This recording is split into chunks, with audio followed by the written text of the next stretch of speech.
Señoras y señores, muchísimas gracias por acompañarnos nueva vez en una entrega más de En la Hora con Gregory. Tocamos un tema de latente actualidad. Recientemente, la sociedad dominicana se ha visto estremecida mediáticamente por la sorpresa no agradable de que un miembro del Ministerio Público está involucrado en un caso de aparente soborno. El doctor Valentín Medrano representa a ese fiscal del cual ha sido quien ha sido el principal centro de atención de la opinión pública en los últimos días. Doctor Valentín Medrano, gracias por venir acá en representación para hablar del tema de la representación legal que usted tiene de su cliente, y quisiéramos iniciar sencillamente dándole la palabra. Sí, muchísimas gracias, Gregory, muchas gracias a la red de seguidores que tú tienes. Para mí venir aquí es como venir a casa. Me siento sí sumamente halagado de que tú cada cierto tiempo me pidas hacer estos periplos por esta zona y darme la oportunidad de dar mi versión de cualquier acontecimiento jurídico de importancia en la República Dominicana y hasta políticos a veces. Te agradezco, y a la vez de agradecerte, debo decirte que si uno pudiera retratar existencialmente desde el punto de vista procesal lo que está mal hecho, este proceso está mal hecho. Aquí los recaudos procesales que la normativa procesal penal de la República Dominicana impone para la persecución penal de una persona en el país, no se llevaron a efecto de conformidad con lo que establece estrictamente el espíritu de las normas dominicanas, que son garantías penales sustantivas de todo ciudadano. Mira, lo primero que hay que decirte es que todo ciudadano tiene el legítimo derecho a que se le preserven sus garantías de derecho. Todo ciudadano tiene derecho a los derechos. Si tú estás investigando a alguien, tú tienes dos formas de arresto, los artículos 228 y 229. Bueno, no, espérate, no sé ahora mismo ni siquiera dónde están ubicados, era el 224 y 225, creo que subieron un poquito, ¿verdad? Pues los artículos 224 y 225 del Código Procesal Penal establecían dos formas de arresto. Tú o arrestas a una persona en flagrante delito, y entonces habría que definir qué es flagrante delito, o arrestas a una persona por una orden de un órgano jurisdiccional competente. En este caso, ¿cuál de los dos se cumplió? ¿O los dos? No, ¿cuál se ejecutó? Ajá, exactamente. Bueno, ellos dicen haber arrestado en flagrante delito a esta persona, procurador fiscal Aurelio Valdés. Ese es el término mediático que se ha utilizado en todo momento, y a partir de ahí empezó el estigma de que capturaron a un culpable. Y eso no es así. Mira, es difícil tú hacer celebrar a la gente de que las cosas que se dicen en los medios de comunicación, de que las cosas que dicen algunas autoridades no son ciertas. Es muy difícil.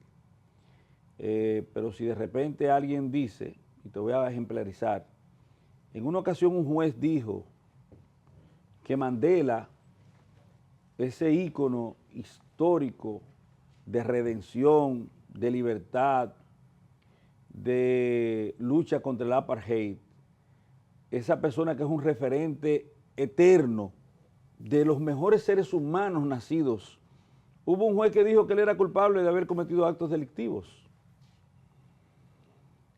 Entonces, científicamente nosotros tenemos que acostumbrarnos a ponerlo todo en duda, absolutamente todo. Y si tú te vas históricamente, muchas mujeres fueron asesinadas por presunta práctica de brujería. Después sabemos que fueron asesinatos que llevaron efecto por parte del Estado. El Estado es regularmente un transgresor. El Estado regularmente es un mentiroso.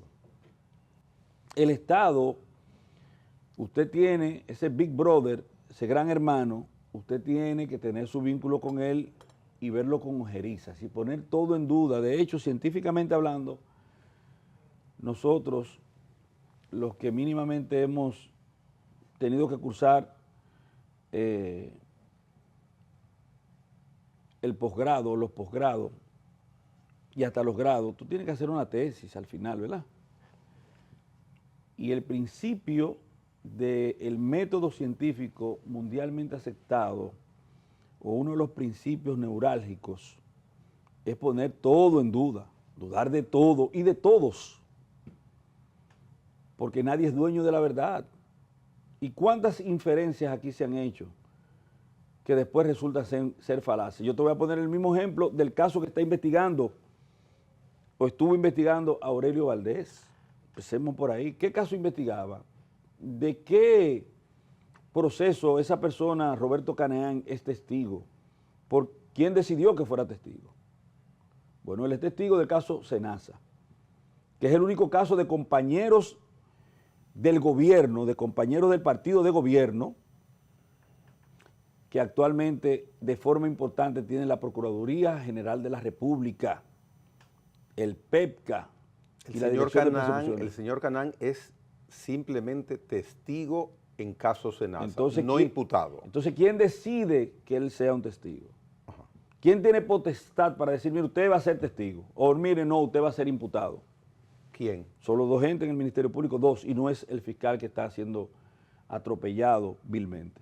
Pero antes de llegar ahí, yo quiero decirte, cursar ese periplo por la historia de la humanidad.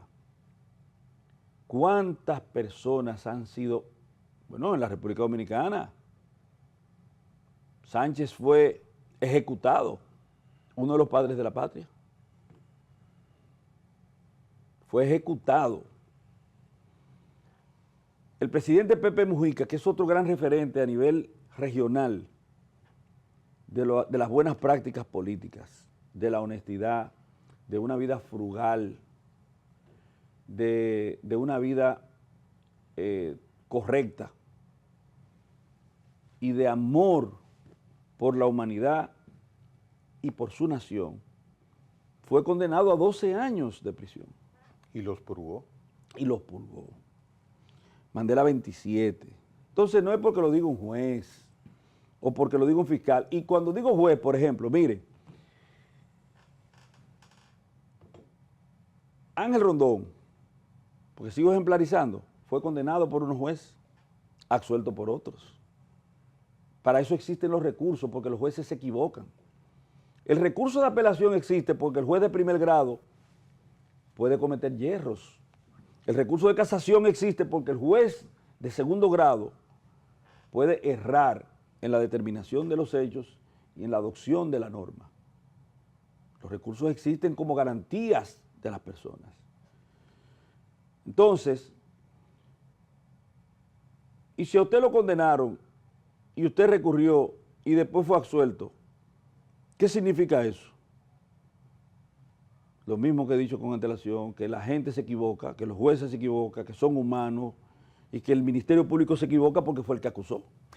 En lugar de usted pedirle, yo pedirle ahora que hable de las bondades de su defendido, el fiscal Aurelio Valdés, ¿en qué ha errado la parte que está imputando al doctor Valdés? Mira, quien debe hablar de las bondades del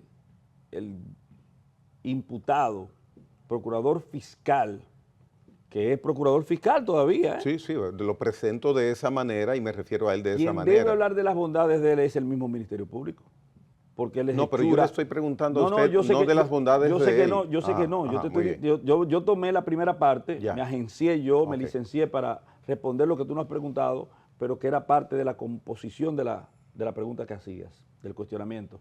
Las bondades debe decir el Ministerio Público. El Ministerio Público tiene que venir a decir, mire, este es el producto nuestro. Las tiene y las hay. Oh, pero escúchame, él es el resultado primero de un concurso de oposición. Año 2017. A lo interno del Ministerio Público. pasa el recurso de oposición, que tú no lo has pasado ni yo. Es una cualificación, empecemos por ahí. Pero antes de pasar ese concurso, él tenía que pasar por la universidad. Antes de llegar a la universidad y hacerse profesional, tuvo que pasar por la escuela normal, ordinaria, para hacerse bachiller. Oye, todas las cualificaciones que tiene una persona para constituirse profesional y después para hacerse procurador fiscal. Después de ahí, tiene que ir a la escuela superior del Ministerio Público para formarse como fiscal. ¿En qué forma la escuela? Pues la escuela forma en ética, en moral y en procedimientos jurídicos, sobre todo procesal penal y penal. Y entonces, si él fracasa, ¿quién fracasa? La sociedad. Y fracasa el Ministerio Público, empezando por ahí, porque esa es hechura del Ministerio Público. Lo que pasa es que el Ministerio Público no mide contención cuando de los pobres infelices se trata. Esos abusos, señores, esto no es nuevo, ¿eh? Eso es de cotidiano. Pero Yo recuerdo... el fiscal no es un infeliz social. ¿En qué sentido? No, que usted dice que el Ministerio Público no Comparado con las cúpulas, con los poderosos. ¿Por qué, por ejemplo, un presidente de la República, cuando algo pasa bueno, él es dueño de las bondades de lo que pasa? Aquí, mire, el presidente construyendo eso, el presidente solucione, pero cuando alguien roba, él no tiene que ver con eso. Porque, y otra cosa peor, otra cosa, y ahí va a Senasa ahorita, y voy a retomar el derrotero de lo previamente manifiesto. En Senasa, la oposición dijo, hay un problema en Senasa, se robaron unos cuartos en Senasa, y el presidente de la República, nadie más, nadie menos, dijo, no, eso es mentira, eso es la oposición, porque Senasa existe a partir del año 2020. Palabras textuales del presidente de la República. Entonces, fíjese cómo el presidente se equivocó. Te estoy poniendo como ejemplo al primer mandatario de la nación. Está vigente mi pregunta, ¿en qué erró? Ahora voy, muy bien. ahora voy, porque la parte técnica es lo que menos importa, porque eso erró en todo. Por ejemplo, si tú te buscas el artículo 389 del Código Procesal Penal recién adoptado por el legislador dominicano, te vas a dar cuenta que para que tú seas agente bajo reserva, tú tienes que tener la condición de ser miembro de la Policía Nacional o de las Fuerzas de Seguridad del Estado, Fuerzas Armadas, etc. Y también la ley de lavado de activos de la República Dominicana te dice que para las entregas controladas, que es esa legislación la que la contiene, usted puede hacer entregas controladas, que no está en el Código Procesal Penal. Te dice, tú puedes hacerla bajo estas circunstancias, pero te dice claramente que quien vaya a ejercer esa entrega controlada es un agente también policial. De soslayo te lo dice. Y si tú lo pasas por el tamiz del 389, dice, no, pero mira, para ser un agente bajo reserva y para hacer entrega controlada, para hacer toda esta parafernalia, tiene que ser un agente de la policía. Y yo te pregunto, Roberto Canaán, ¿es agente de la policía? Se entiende que no, hasta donde se conoce. ¿O es agente de las Fuerzas Armadas? Bueno, ahorita le harán un carnet, aunque sea del DNI, para que él pudiera operar como lo hizo. Entonces, aun cuando la jueza haya actuado correctamente y ordenado que eso se haga de la manera en que debía hacerse, con las previsiones que establece la norma, no se hizo así. Oh. Y peor, si tú vas a hacer una entrega controlada, ¿quién eres tú? ¿Quién está autorizado a hacerlo? Es el Estado. En representación del Estado, el Ministerio Público. ¿Hay precedentes de casos similares? No, que yo conozca no. Que yo conozca. Yo no conozco ningún caso de entrega controlada y nada por el estilo, no. Que se ha hecho pero usted está entonces mamotretos. presentando una defensa novedosa ante una eventualidad que quizás el mismo tribunal no conoce y habrá que ver cómo lo maneja, doctor Valentín. Pero sí, mira. Y entonces están hablando de flagrante delito. Ahí voy a la flagrancia, que es otro de los elementos que no existen. Mira, te decía el artículo 224 y 225, dos formas de arresto. Flagrante delito o arresto por una orden de un órgano jurisdiccional competente. ¿Qué te dice la norma? Que tú la orden la requieres, la necesitas cuando tú tienes ¿qué? Una investigación ya iniciada. Si tú tienes una investigación ya iniciada y determinas quiénes son los agentes participantes del acto criminoso que tú estás investigando, tú te haces expedir una orden de un órgano jurisdiccional competente. Venga, deme la orden, por favor. Deme la orden.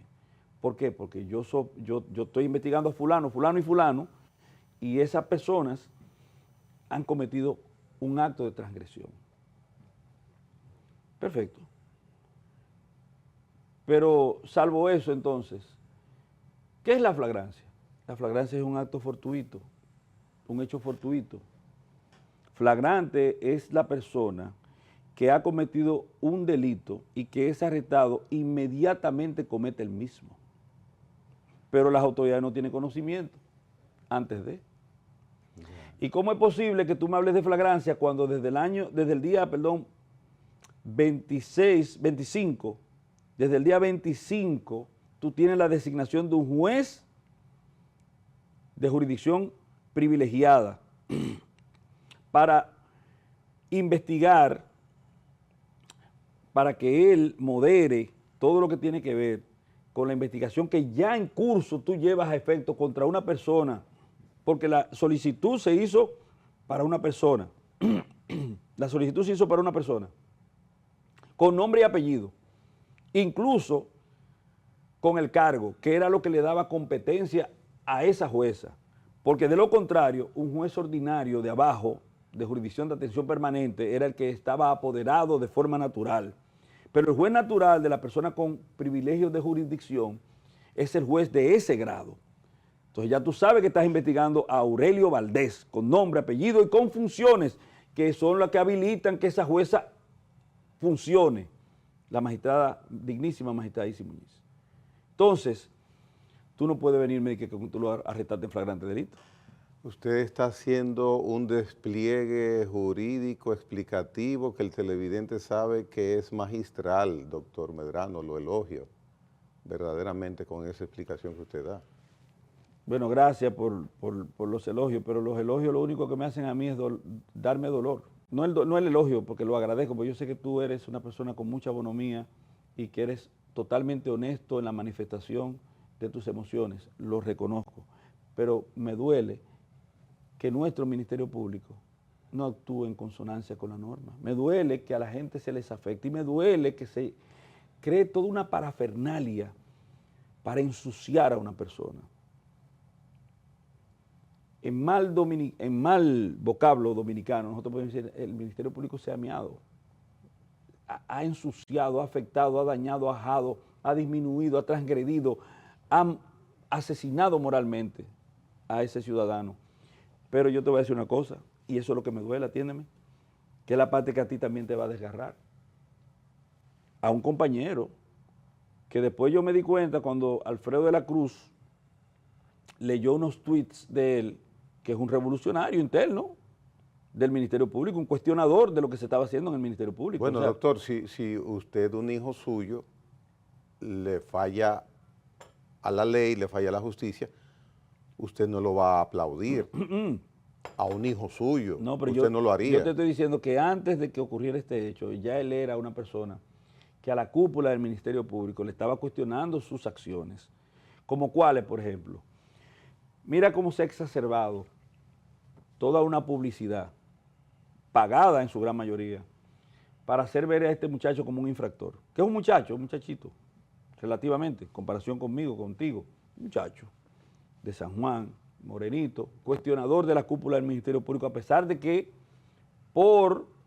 debo decirlo, quienes graduaron a ese muchacho para subirlo ahí en el año 2020 son los mismos que están dirigiendo el Ministerio Público.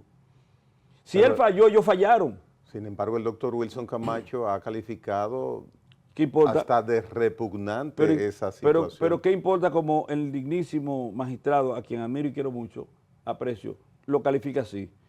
Si él falló en el examen moral, usted también falló, porque ustedes fueron los que lo llevaron ahí.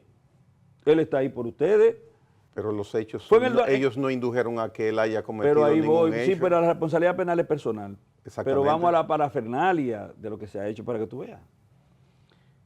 Ramón Emilio Jiménez Colíe, o Coli, Mimilo, 3.000 millones, ha recibido el trato de parte de los medios de comunicación y del Ministerio Público. No, todo lo contrario, es un héroe. Es un héroe. Recientemente, el mismo magistrado Wilson Camacho, a quien deferentemente debo reconocerle que ha tenido un trato correcto en la litigación de este proceso y de otros más. El magistrado tuvo que descender de los Olimpos de la feria a Ciudad Nueva para acordar públicamente y decir que sí, que se ratificaba el acuerdo con Girón.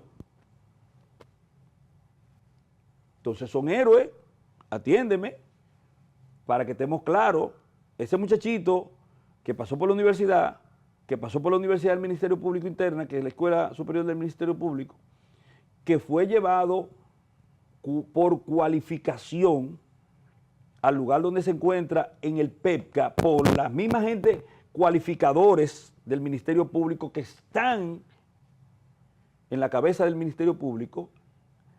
Ese muchachito, zarandeado, ajado, vejado, disminuido, reitero, asesinado moralmente, ha recibido un trato que los delincuentes confesos no.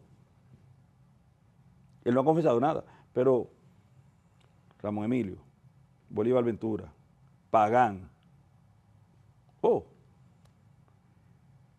aquí no hay moral entonces.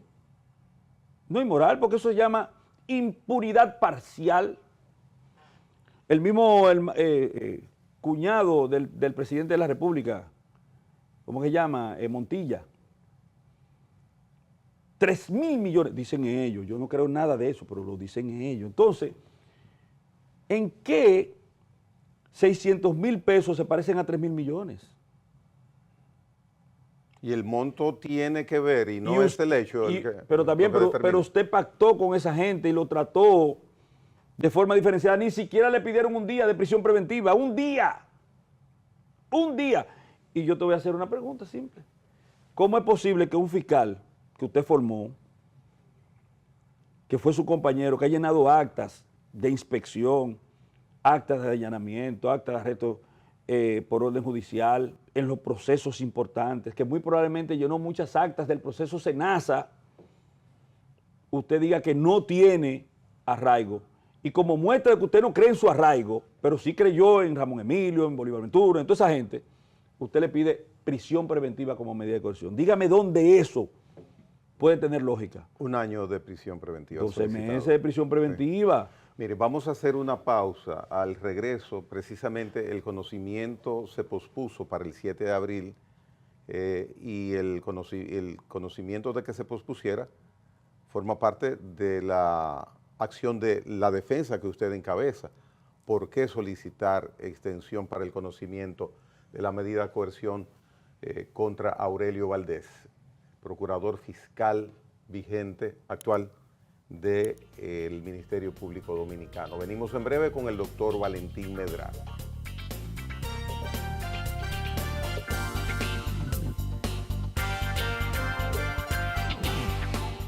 Continuamos conversando con el abogado Valentín Medrano. El doctor Medrano es el representante legal, el defensor ante una imputación que se le ha hecho al doctor Aurelio Valdés, procurador fiscal del Ministerio Público. ¿Por qué usted solicita que la audiencia donde estaba previsto conocerse la coerción solicitada por el Ministerio Público en contra de su defendido sea pospuesta? ¿No hubiera sido preferible que de inmediato se definiera esa petición? Porque su defendido está bajo custodia, él no está durmiendo en su casa. Mira, ciertamente, como tú dices, la afectación de una posposición de una audiencia de medida de coerción pende en perjuicio de la persona imputada del proceso, porque se encuentra en resguardo de las autoridades, aislado de su patria tierra y de sus familiares, en condición de preso preventivo previo a la posible prevención que se ordene en ese sentido, que nosotros aspiramos, esperamos a que no. ¿Por qué no? Porque, como te decía, no hay manera de que un procurador fiscal no tenga arraigo. Y si él no lo tiene, nadie lo tiene. Nadie. Pero ven acá, esa gente fueron y arrestaron a un director general, Jacín. Esa gente fueron y arrestaron a varios exministros. Esa gente han arrestado a personas vinculadas al poder, como ciertos coroneles. Varios coroneles, por ejemplo, en el caso que ellos denominaron, ¿cómo se llamaba ese caso, Dios mío? Bueno, en un caso de eso, porque están a generales activos arrestados y a ex generales, en el caso Lobo se llamaba. Entonces, obviamente que también hasta para un asunto de prudencia el Ministerio Público no debió pedirle y decirle, mire, que ese sí iba a ser un buen mensaje para sus miembros. Miren, nosotros no le vamos a pedir prisión preventiva a este magistrado porque este magistrado ha participado en procesos en lo que se ha sancionado con prisión preventiva o se encuentra guardando prisión personas que podrían tomar venganza en contra de él por las acciones llevadas a efecto. Es más, tú mandar un procurador general, un procurador fiscal, un procurador de corte a la cárcel es atentar contra su vida, pero usted debía tener la visión de que eso es así y decirle con responsabilidad al país, mire, yo sé que esto es un caso grave y todo lo que ustedes quieran, pero es un asunto de resguardar. Eso es por esa vía. Lo otro es que los arraigos que tiene un procurador fiscal por el solo hecho de ser procurador fiscal debía estar marginado como un juez. Los arraigos que tiene un juez por el solo hecho de ser juez deben marginarlo de la posibilidad de prisión preventiva.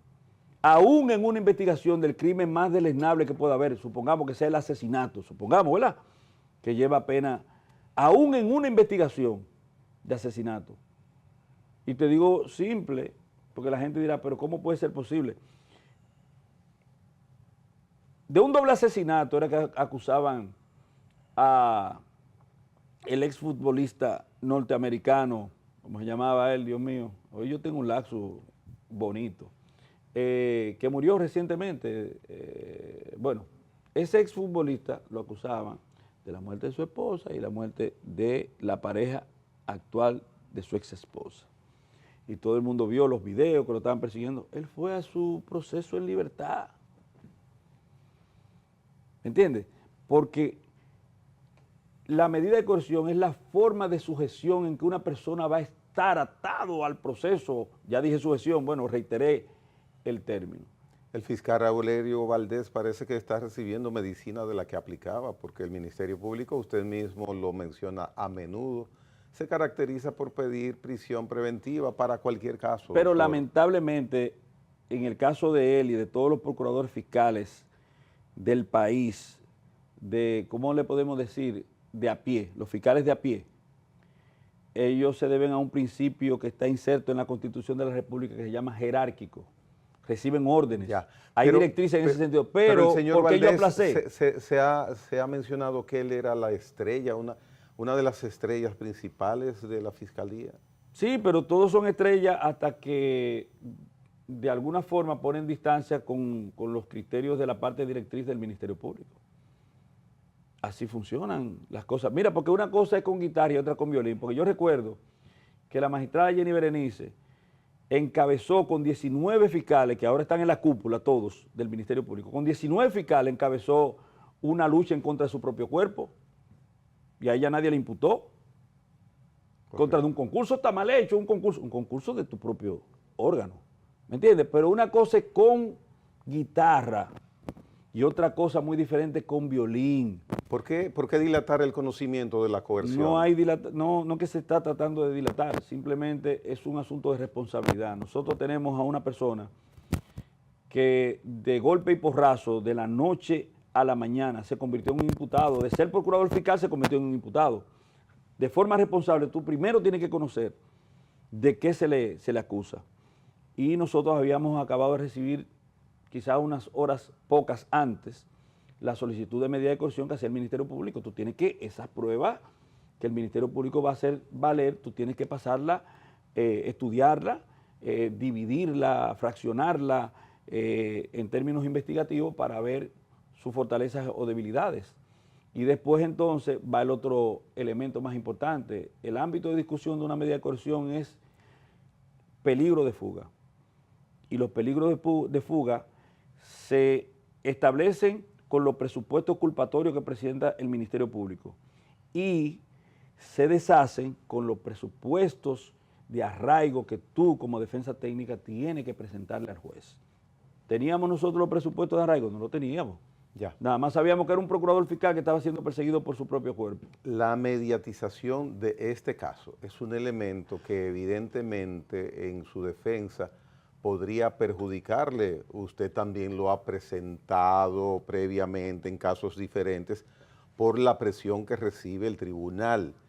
¿La mediatización afecta a su cliente? Mira, la mediatización es una demostración de que nosotros tenemos problemas y que debemos, como te dije, como nación, empezar a dudar todo. Dude de mí. Yo le estoy diciendo aquí las cosas como yo creo que son, pero por lo regular, yo cuando cito algo, cito la norma. Cité, por ejemplo, aquí los desaguisados procesales llevados por el Ministerio Público a efecto, y le cité la norma 389 del Código Procesal Penal y le cité la ley 155-17. O.J. Simpson se llamaba el ex jugador de fútbol, O.J. Simpson. Entonces, yo trato siempre de citarle la norma. Y a veces hasta de leérsela, pero no la leo yo. Regularmente yo le digo, mire, léela usted. Usted tiene fe pública, usted es un comunicador, léalo para que ellos escuchen.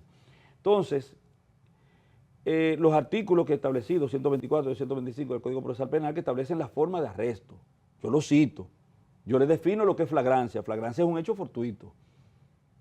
Ante un procedimiento, una investigación ya iniciada, un procedimiento ya abierto, usted necesita una orden de arresto. ¿La tuvo? No la tuvo. No hay flagrancia posible del investigado durante una investigación ya iniciada. No puede haber flagrancia.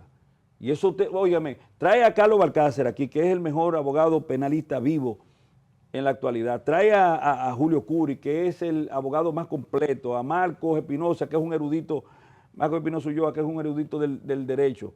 Trae a quien sea y pregúntale entonces que te den una fórmula en cómo, ante una investigación con nombres y apellidos, tú puedes arrestar a una persona en flagrancia. Eso no es posible. ¿Cómo se siente usted con el tribunal que va a evaluar esa coerción? Yo nada más tengo una sola disquisición, que es una duda que me asalta. No por mal, pero no deja de ser un tanto, hasta cierto punto, preocupante, por así decirlo. La designación, no por mal, porque la magistrada, por ejemplo, Isis Muñiz, es extraordinaria. Pero la designación vino por vía del doctor Cano. Que también es extraordinario, un excelente presidente. Pero yo creo que es la primera vez en la historia de este país que una jueza presidente de sala es designada como jueza instructora. Lo digo, creo, yo no soy un estudioso de la historia procesal, de los acontecimientos. ¿Usted podría repetir eso? Porque es interesante lo que usted acaba de decir. Creo que por primera vez en la vida, una presidente de sala, que podría ser la presidenta en un eventual juicio de fondo, ya.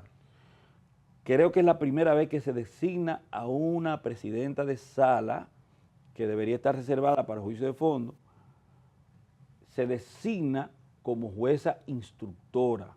¿Y usted no ve eso como una deferencia ante la persona que se va a evaluar? Bueno, pues entonces tú debías decir que cuando el caso de Brecht no fue deferencia que el magistrado Ortega fuera designado, que él no era presidente de sala. Y así te podría decir en todos los procesos que yo conozco donde eso no ha ocurrido. Pero salvo eso, como yo le decía justamente a unos abogados que comparten conmigo la defensa del magistrado, porque no estoy solo, creo que te mencionaba que los jurispéritos Caonabo Castro, Freddy Mateo Cabrera entre otros, Albert Delgado, me acompañan en la defensa técnica del magistrado, que es pro bono, pues ese magistrado no tiene con qué pagar esas defensas. Doctor, usted toma muchos casos en ese criterio. Bueno, usted... si tú le preguntas a un fiscal de los que no están cooptados en su mente, dañados, porque la gente, el poder a veces, la cercanía del poder a veces la gente lo daña. Yo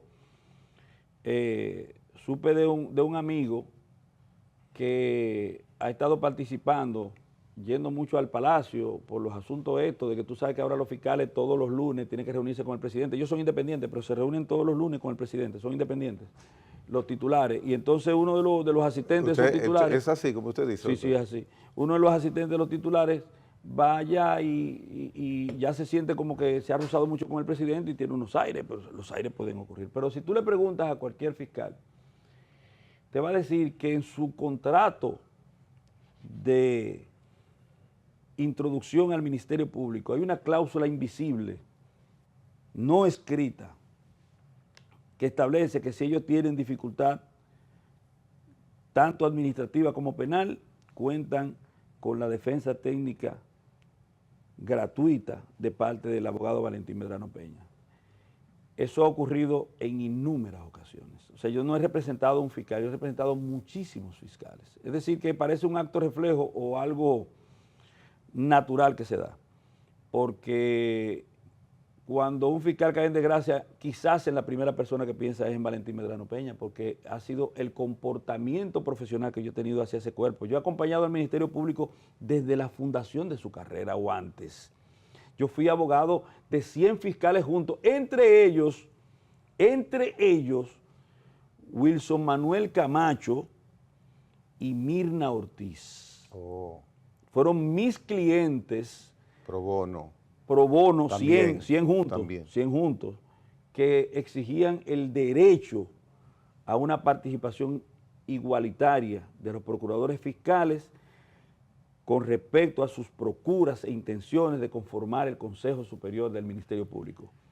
Es decir, que mi historia con los fiscales, mi historia con los jueces, porque también he sido abogado de múltiples jueces. No es de hoy esa No, historia. no, eso es un asunto que, vuelvo y te digo, en los jueces y en los fiscales, esa norma no escrita, no está escrita en el contrato, pero sí existe y ellos lo saben. Algo me llama la atención, que no es público porque es personal, es personal. Hace 4 días un prestante jurista me facilitó el expediente acusatorio del Ministerio Público y me lo envió. En digital. ¿Perdón? En digital.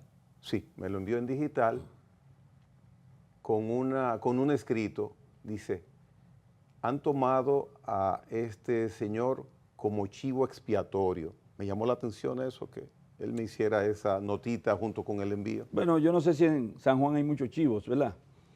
Él es de San Juan, pero de cierto que han hecho caer sobre él toda la insania, toda la maledicencia, toda la arbitrariedad, todo el abuso. Y uno piensa en que no había la más mínima necesidad, ni por la materialidad del presunto resultado criminoso de la entrega de $10,000, que son 600,000 pesos aproximadamente, ni tampoco por la ilógica. Señor, un testigo, en el razonamiento de nadie cabe que tú, un testigo de tu causa, a menos que tú estés sirviendo en representación de los imputados, a los intereses de los imputados, y tú estés a un testigo, y no al revés, no pidiéndole un dinero, sino dándole unos cuartos para que haga lo contrario a lo que está llamado a hacer. Mire, ¿Tú estás entendiendo lo que yo dije? Claro que sí, doctor, claro que sí. Es interesantísimo. Este caso va a ser bastante debatido. El nivel de claridad jurídica, técnica que usted está presentando verdaderamente lleva, aunque usted tenga cierta predisposición justificada, a que este tema se va a debatir. No lo veo tan sencillo. Y en ese sentido, finalizo por razones de tiempo este interesantísimo y halagador conversatorio preguntándole cómo rebatir a la opinión pública, a la creencia, a la presunción, a lo que se ve, a lo que incluso está evidente y evidenciado con una defensa jurídica para que su representado pueda salir bien parado de esto, mucho más con la calificación que nos ha mostrado y nos ha dicho con frases elegantes, jurídicas y muy bien presentadas el doctor Wilson Camacho en contra del proceder moral de su defendido. ¿Cómo usted va a cargar con eso de manera medianamente exitosa o exitosa para su defendido?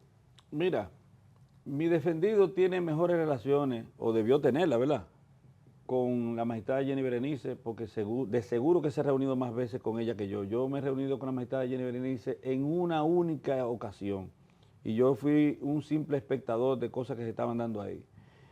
Y yo estoy seguro que él y la magistrada Jenny Berenice, por su condición de directora de persecución en su momento, momento en el que ya él pertenecía a esa élite de persecución de la corrupción que dirige o dirigía en ese momento la misma magistrada, porque el director de persecuciones es quien dirige el PEPCA y a todas las procuradurías especializadas.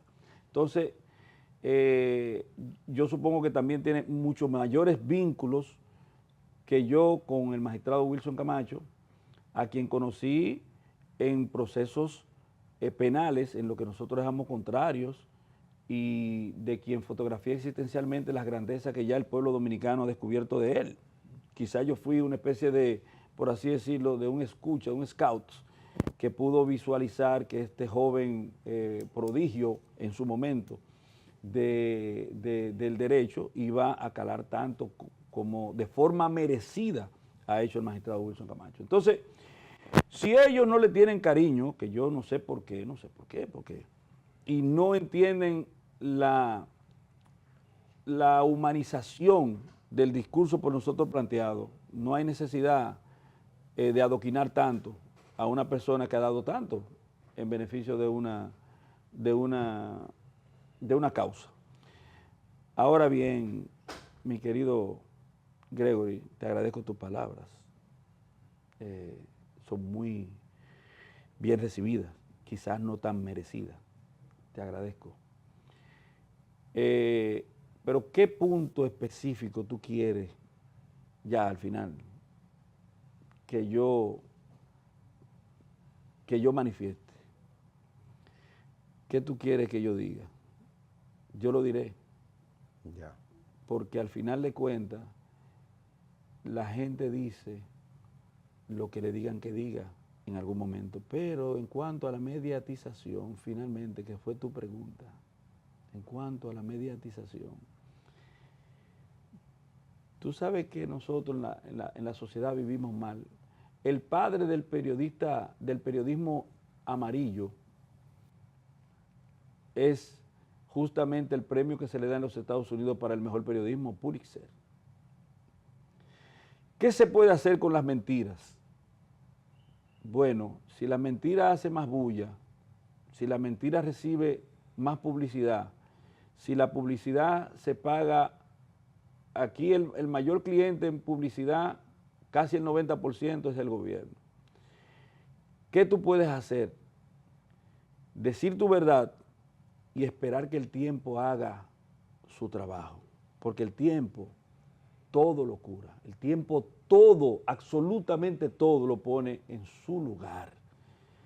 Y ser coherente, que en la República Dominicana una de las cosas que más falencias, de las que más falencia adolecemos, de las que más falta hace, es la coherencia. Coherencia.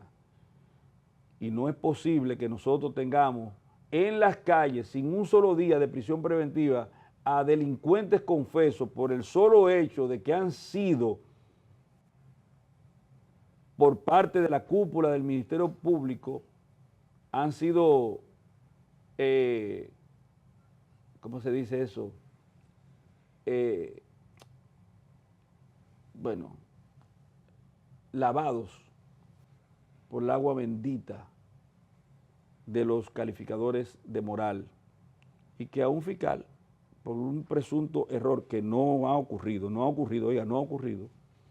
lo quieran llevar al patíbulo. Bien. ¿Cómo es posible eso? ¿Tú le puedes encontrar explicación? Yo sé que no puede, ya el tiempo se acabó. No le podría necesariamente ni sí encontrar explicación ni no encontrar explicación. Lo que sí le aseguro es que estaré pendiente del desenvolvimiento técnico-jurídico de este caso que usted ha explicado en esta noche, doctor Medrano, porque verdaderamente le he prestado atención a sus argumentos jurídicos. Estaremos pendientes de este caso que contra el fiscal Aurelio Valdés está en este momento cursando en la justicia dominicana. Al doctor Valentín Medrano agradecemos que nos haya dado la atención para dilucidar un tema que en la sociedad está prestando mucha atención. Gracias, doctor. Gracias a ti. Gracias. Hasta la próxima.